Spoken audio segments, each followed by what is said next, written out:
News at 6 on RTV6. And we begin at 6 with the incredible story of an escaped fugitive on the run and is now back in custody. He led a quiet life there in Howard County in Kokomo, and little did his neighbors know that he was wanted for over 2 decades. Here's our TV6 reporter Chris Prophet.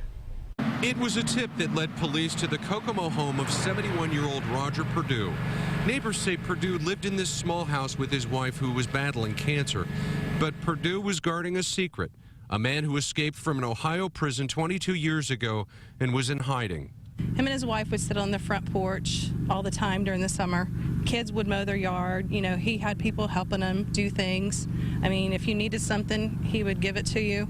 He was a great neighbor. Yes, he was. Perdue lived quietly at this home on Elizabeth Street for all of those years. Neighbors say that he liked to garden and that he went by the name George, but very few knew much about him. But all do agree that he was a nice man. Perdue escaped from prison in 1992. He'd served 5 months of a 5.5-year sentence for grand theft.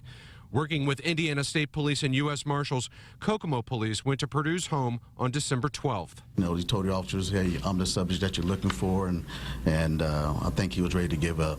Perdue was extradited back to Ohio to face new charges while his neighbors are saddened and in disbelief. It's really uncanny to find out this story about him, but it doesn't take away from the fact that he was always a good person to me and my child, and you know, so. After 22 years of freedom, Roger Perdue is back in custody and will go back to prison.